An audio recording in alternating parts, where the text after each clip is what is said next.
You've probably felt it before. That friction, that attempt to build a new habit, or maybe leave an old one behind, that just ends in a slow slide right back to where you started. And when that cycle repeats, we almost always blame ourselves. We tell ourselves we just don't have enough willpower. Or maybe we just weren't motivated enough. Or that there's some kind of flaw in our discipline. We think if we were just a little stronger or if we wanted it more, then the change would finally stick. But see, that assumes the struggle is some kind of flaw in our character. The reality, though, is a lot more structural. The resistance we feel when we try to change, well, it isn't a bug. It's actually a core feature of the very organ that's trying to make the change happen, the human brain. To really get this, we have to reframe the entire struggle. This isn't some unique personal failure. It's a universal human experience. We set that new goal, right? To wake up earlier, to eat healthier, maybe to finally start that big project. We create the perfect plan, but then, a few weeks later, those old patterns just creep back in, and we're right back at square one. And man, it can be incredibly frustrating. And there's a really crucial insight here. Any behavior that doesn't align with our sense of who we are is just not going to last. A new goal is just an intention on the surface. It doesn't automatically rewrite the deep programming of our identity. So that feeling, that pull back to the old way of doing things, that's not a bug in your system. It is the system's main feature. Your brain is operating exactly the way it was designed to. And to understand that design, we have to look at its core operating principles. Okay, so the first and maybe the most powerful of these principles is the brain's relentless drive to conserve energy. It's often called the law of least effort, and it's a fundamental principle in behavioral science. The idea is that the brain isn't lazy, not at all. It's just ruthlessly efficient. It's hardwired to save its energy whenever and wherever it can. I mean, just think about the energy cost of your actions. Learning a new skill or trying to force a new behavior is incredibly expensive for your brain. It takes a ton of conscious effort. But an established habit? Well, that runs on autopilot. Neurologically, it's cheap. A new behavior demands focus, attention, conscious thought. It puts a really high cognitive load on your brain. A habit, on the other hand, just runs in the background. It's an energy-efficient shortcut. So given the choice, which path do you think your energy-saving brain is going to prefer? And this preference for efficiency leads us right to the brain's main strategy for automating things, the habit loop. It's a simple but incredibly powerful three-step process.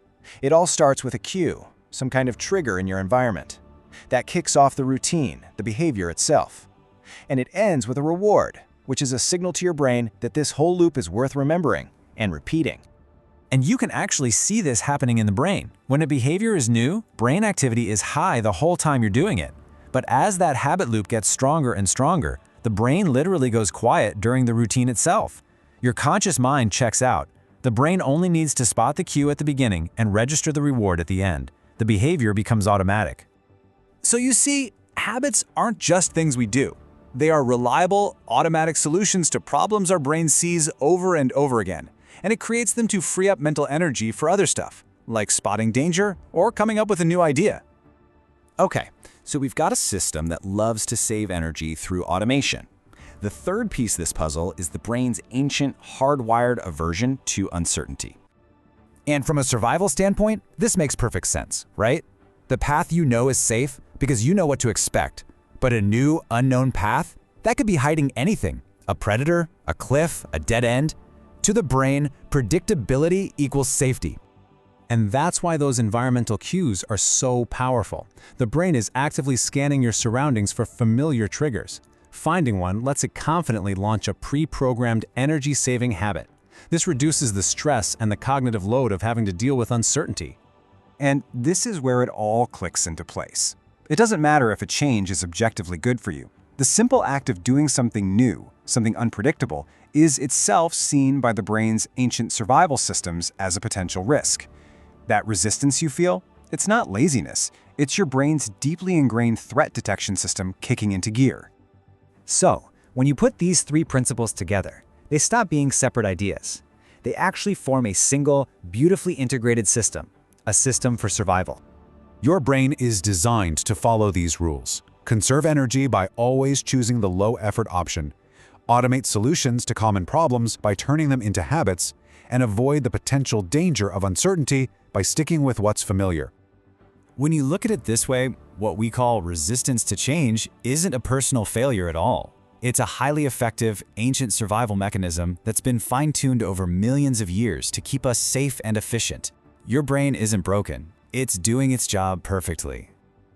Realizing this invites a pretty profound shift in perspective. The goal isn't to go looking for some magic bullet of motivation anymore. It's to change our relationship with the problem itself.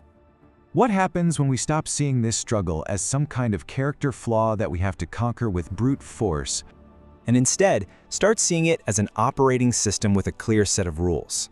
A system to be understood and worked with, instead of against. well, the whole game changes. You stop trying to overpower your brain's fundamental nature, and you start asking different questions. Questions like, how can I make this new behavior easy, obvious, and feel safe? You start trying to align your goals with its rules. And this leaves us with a final, really powerful question.